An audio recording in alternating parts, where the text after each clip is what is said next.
Welcome back to the Global Energy Center. We're on the ground here at Sharm el Sheikh, Egypt at COP27, where the Global Energy Center is looking at pathways forward and what's happening here at COP, key themes, key outcomes, and really getting to the core of climate progress in Egypt this year. I'm really excited to be joined here today with Meg Gentle, the Executive Director of HIF Global.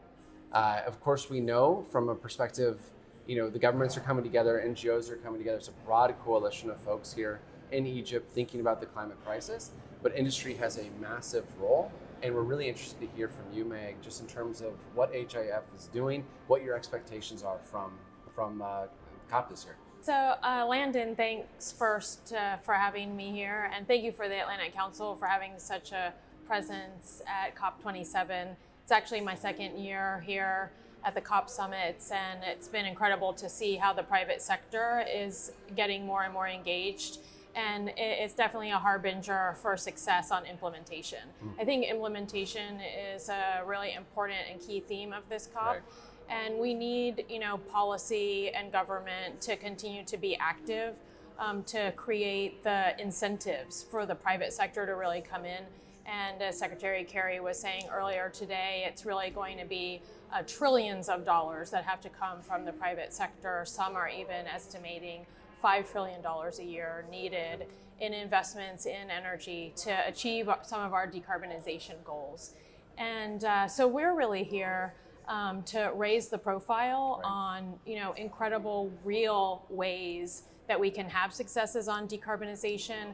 My company, HIF Global, stands for Highly Innovative Fuels. We are a decarbonization company, and our projects in Chile, the USA, and Australia plan to reduce CO2 emissions by roughly 25 million tons per year. And we'll be doing that by taking hydrogen and captured carbon dioxide from the atmosphere and combining them together to make synthetic fuels that we can use by existing infrastructure.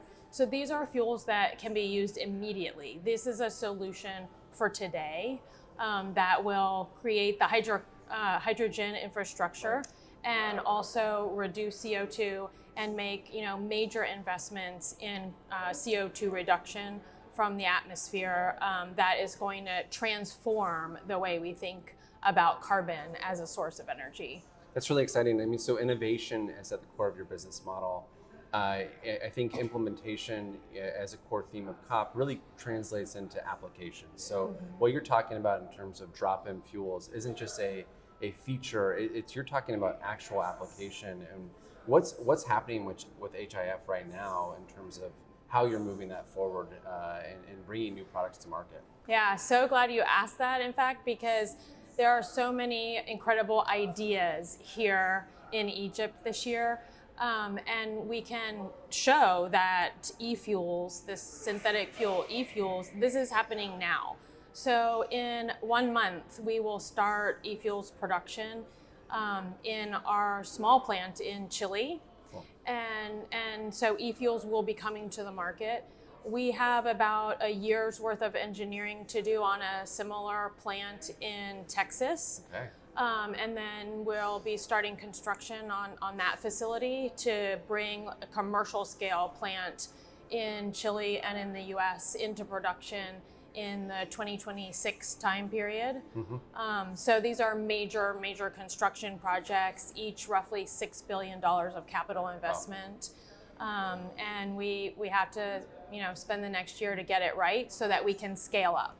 So we've been talking a lot about, this isn't a short-term feature. This is an energy transition. Obviously, e-fuels can play a big role in that transition. But in the immediate sense right now, just in companies that are making massive investment decisions, big infrastructure projects, the world is going through quite an energy crisis. And there's a lot of talk and chatter here at COP on whether or not, that geopolitical headwinds will stall out the energy transition overall. Just would love your perspective in terms of if this is going to be an accelerant or how this is going to play out, especially for companies like yourself. So I see it actually as an accelerant. We're in a time of relatively high energy prices that's not good for economies. We need more sources of supply.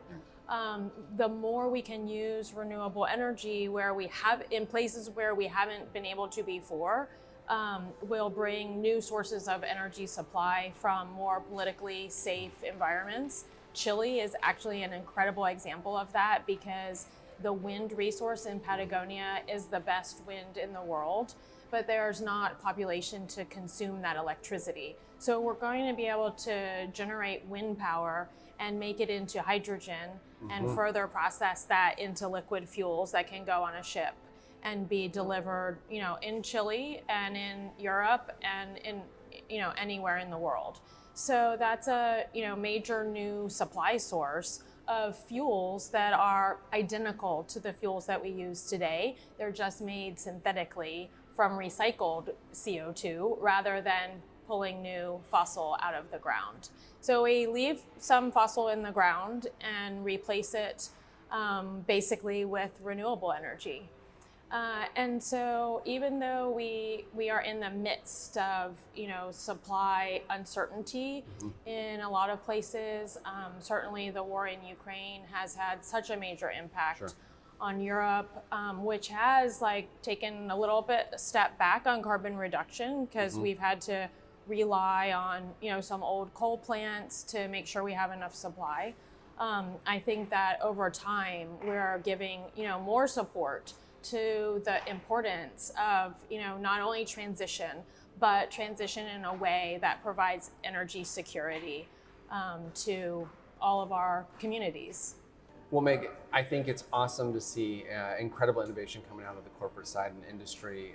Thank you for making the time with us here at COP27. We really look forward to continuing to hear about your journey and maybe eventually visiting you in Chile. Yes, please. In fact, everybody come to Chile, all the way to Magallanes, where the e-fuels plant is in operation. Thanks again.